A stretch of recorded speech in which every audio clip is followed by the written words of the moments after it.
Kenny Frederick, the typical comment. What is your favorite memory of Cameron Boyce? I thought it'd be nice to go around and talk about that. Kevin, do you want to share Well, anything? I, I'm the blubberer. Cameron was an amazing dancer. And there was always a surprise when they worked his dancing into the show, and he would come with his crew. And he had these three guys or four guys. Guys, what was it? Was it four guys? Sure. And they would like crump and do breakdancing and stuff, and it was really cool. And he would have to do take over take, and they didn't realize, Pam, the creator of the show, texted me last night and said, "You have to tell them that every time they did so many takes, and he would never get winded, and they would constantly do these takes, and he was always spot on. He was always at a 10, and he was really one of the kindest people you'll ever meet, um, and and just a beautiful soul, an old soul." Kevin, people watching Kevin and I know each other from the Broadway world, and we have a photo of the Broadway show that we did together where we had some of the cast coming. Look how cute! Just love that. Paige, do you want to share a Cam memory?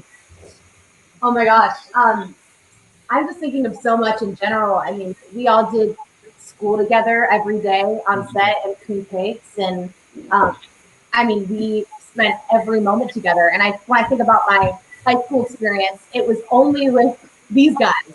And this was the entire high school. Most people have so many people that, I mean, now I'm friends with some people who went to normal school, and they have so many people who they reach out to, and like this is my group. And I feel like, I mean, Cameron was just an amazing soul in person, and I'm so grateful to have had such a small group and to him be a part of it. And he really did impact my life in an insane way. I mean, he made me such a better person.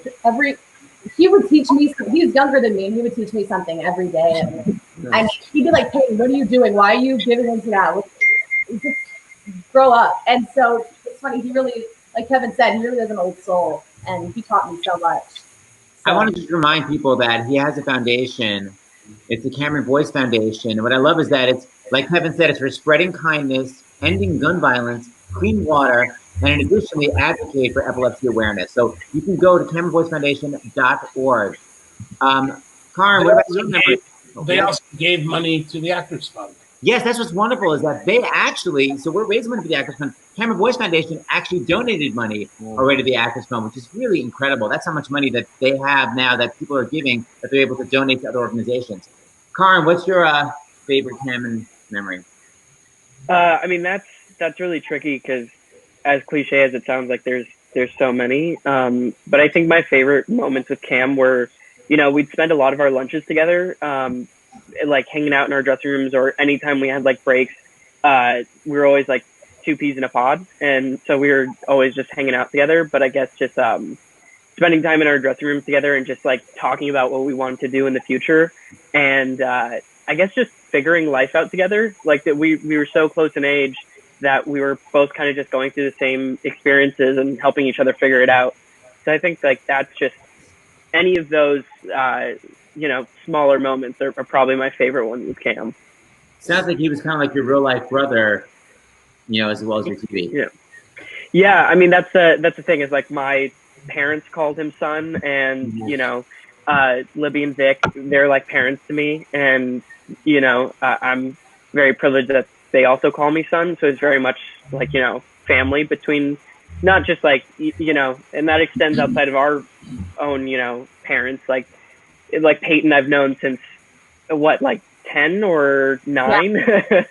And I know like Sky and Peyton have known each other even longer than that. So it's like, it's all very much family. Sky, you were so young, but do you have any memories that you can still recall from back then? Yeah, I mean, there's so many, but one of my favorites was just meeting Cameron for the first time. Because I remember a week before I met him, I saw him on Dancing with the Stars, and I was just thinking, this boy is just so talented. Like, he's just so good. And then it was for the audition for Jessie for the second time that I went in California. And then I saw him and I was just so excited to meet him. And we just got to talking and he just treated me like one of his own just right away. And it was just an amazing feeling. And yeah, there's just so many memories, but that's just one of my favorite ones. Just the first time I met him and how sweet and loving he was. Speaking, so Debbie, you were older. Did you feel like a mother figure to Cam? What was your relationship? Yeah, I am the youngest in my family. I have an older brother. So being on the set around these guys, it was definitely, and you know, being a producer of the show, there was like a bit of authority, but it really was the first time that I felt like kind of a big sister. But I just kept forgetting that we weren't like friends and all the same age and doing it together. Because it is such a strange sort of pressure cooker that you're in, where you're all trying to make the episode and do the thing.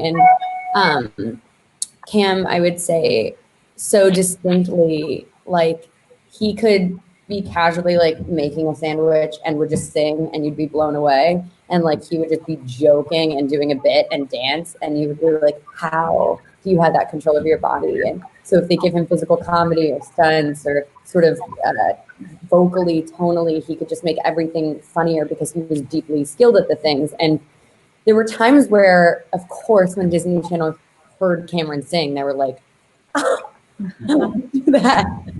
And I was like, what are you saying? Like, do you want to like do, we could work on music, we could do stuff. And he was like, no, I like to do it for me. Like dancing, no, it's kind of a me thing.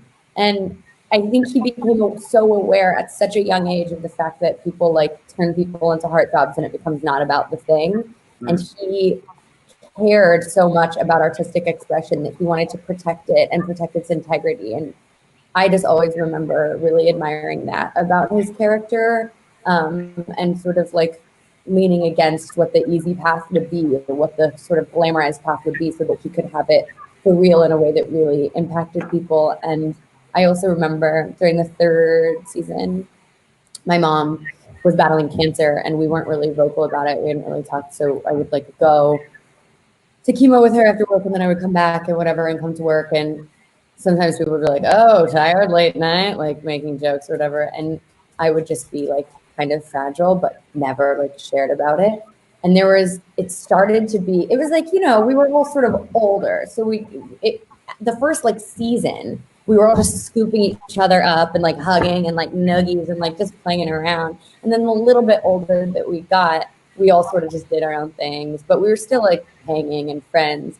But during that, it was like he had this sense and was aware. And I remember he would just like pursue to come and like give me hugs. And I remember like one time like starting to cry and being like, you're like my younger brother. And he was like, sort of had this like maturity and this comforting. And it was like a two-way street for the first time in a really cool way. And I just will never forget that. Like he's so special.